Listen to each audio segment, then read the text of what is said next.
본문 말씀 마태복음 14장 22절로부터 27절까지 말씀 중심으로 해서 고난의 길에 함께 하시는 주님이라는 제목으로 말씀 증거하도록 하겠습니다. 고난의 길에 함께 하시는 주님입니다. 유원지에 가면은 레일을 타고 달리는 롤러코스터라는 게 있습니다.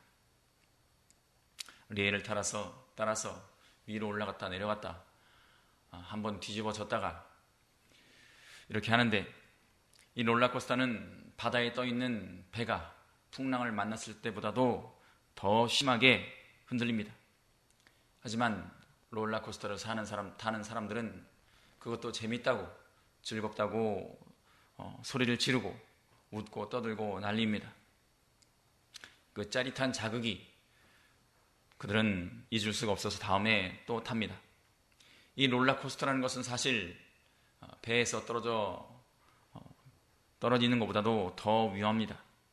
하지만 사람들이 이 롤러코스터를 타는 것은 떨어지지 않을 것을 믿는 마음이 그 마음 가운데 기본적으로 있기 때문입니다. 이렇게 막 뒤집히고 흔들려도 절대 떨어지지 않는다라는 확신이 없으면 절대로 우리는 롤러코스터를 탈 수가 없을 것입니다. 성도를 사는 세상도 이와 같은 면이 있습니다.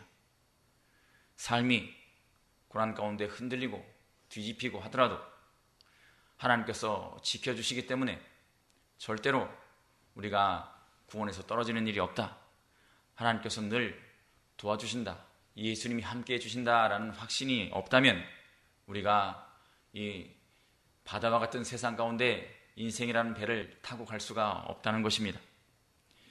14장 22절 보시면 예수께서 즉시 제자들을 재촉하사 자기가 무리를 보내는 동안에 배를 타고 앞서 건너편으로 가게 하시고 라고 말씀하십니다. 제자들을 배를 태워서 보내면 보냈지 왜 이렇게 재촉하시는가? 또 예수님을 따라다니는 무리를 왜 돌려보내시는가? 우리가 여기서 의문을 가질 필요가 있습니다. 사람들이 예수님을 떠나려고 하지 않을 때 예수님께서는 일부러 그들에게 오병이어의 기적을 베풀어서 그들을 배불리 먹이셨는데 왜 이번에는 제자들을 그들로부터 따로 떼어넣어서 건너편으로 배를 타고 건너가게 하시고 무리를 보내시는가? 그 대답은 23절에 보면 알 수가 있습니다. 무리를 보내신 후에 기도하러 따로 산에 올라가시다 기록되어 있습니다. 왜 예수님은 급히 산으로 올라가시고 제자들은 배를 태워서 많은 군중들과 떨어지게 하셨는가? 이것은 요한복음 6장 15절에 보면은 그 힌트가 나와 있습니다. 오병이어의 기적을 베푸신 예수님을 보고 사람들이 예수님을 왕으로 삼으려 했다는 것입니다.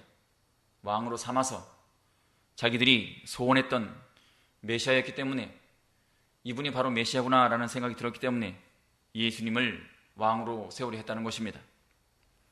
왕이 되는 것, 사람들에게는 솔깃한 제안이지만 그러나 예수님께는 커다란 시험이 아닐 수가 없었다는 것입니다. 예수님이 사람들의 왕이 되면은 누가 십자가에 달리고 또 제자들이 예수님이 왕 되심과 더불어 예수님의 장관이 되고 정치가들이 되면은 누가 이 복음을 전파하겠는가? 이것은 예수님을 세상에 보내신 하나님의 목적과 전혀 어긋나는 길인 것입니다. 예수님은 이 시험을 하시고 제자들을 얼른 군중들과 따로 떼어서 건너편 땅으로 건너가게 하시고 또 당신은 산에 올라가서 시험을 이기기 위해서 기도를 하셨다는 것입니다. 25절 보시면 밤 사경에 예수께서 바다 위로 걸어서 제자들에게 오시니 라는 말씀이 있습니다. 밤 사경은 새벽 3시부터 6시까지를 말합니다. 그러니까 초저녁부터 다음날 새벽까지 바람이 물결을 거슬림으로 배가 흔들리고 또 배 안에 물도 들어오고 그래서 난리가 났을 것입니다. 그래서 고난을 당했다, 바람이 거슬림으로 물결을 인하여 고난을 당하더라 이렇게 24절에 기록되어 있습니다. 많은 고난을 당했을 것입니다. 하지만 그 가운데 25절에 보시면 밤사경에 예수께서 바다 위로 걸어서 제자들에게 오시니 이렇게 기록되어 있습니다. 제자들에게 오시니, 제자들이 이 배를 거슬리는, 물결을 거슬리는 바람 때문에 죽을 것과도 같은 고난을 당할 때 예수님께서 바다를 건너서 이 제자들을 구원하시기 위해서 오십니다. 그런데 무슨 일이 일어나는가? 이 예수님을 보고 기쁘게 반갑게 맞이하는 것이 아니라 오히려 제자들이 예수님을 보고 놀랍니다. 26절에 제자들이 그 바다 위로 걸어오심을 보고 놀라 유령이라 하며 무서워하여 소리 지르거늘 이렇게 되었습니다. 왜 제자들이 예수님을 보고 이렇게 놀라는가? 이 제자들은 오병이어의 기적을 보고도 아직까지도 예수님을 잘 몰랐습니다. 많은 군중 가운데 나오는 무리를 보시고 병이 있는 자를 불쌍히 여기시고 그 병을 고쳐주시는 그 예수님의 그 일을 보고도 예수님의 사랑을 잘 몰랐습니다. 예수님은 이렇게 밤새도록 고생하는 제자들을 구원하시기 위해서 이 제자들을 만나기 위해서 오셨다는 것입니다. 구원하시기 위해서 오셨다는 것입니다.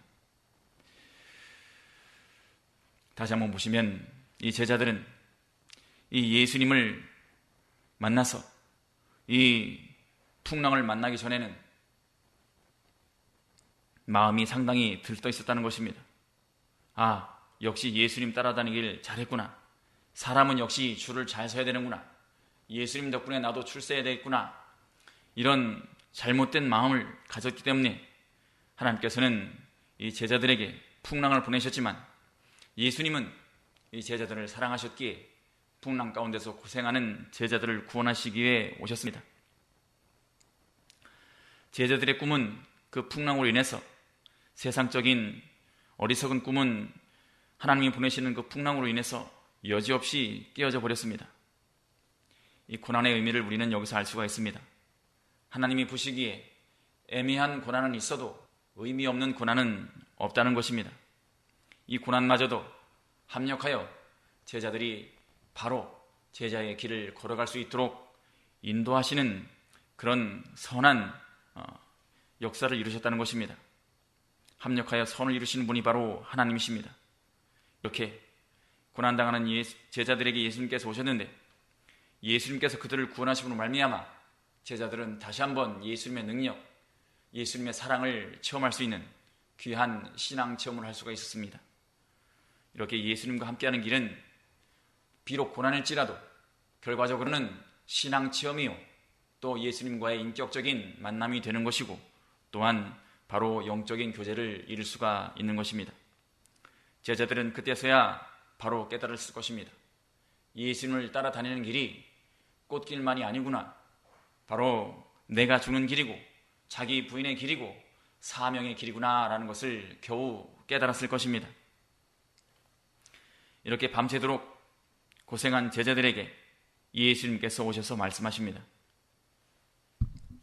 안심하라 라고 말씀하십니다.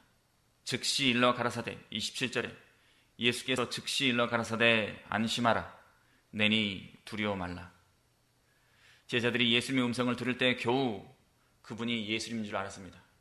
처음에는 바다 위를 걸어오시는 예수님을 보고 유령이라 놀라 소리 질렀지만 그러나 예수님의 이 부드러운 음성을 듣고 나서 안심하라는 음성을 듣고 나서 겨우 안심할 수가 있었을 것입니다.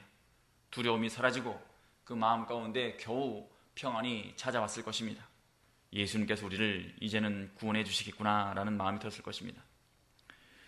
우리도 마찬가지로 인생 가운데서 고난을 만날 때가 참으로 많습니다.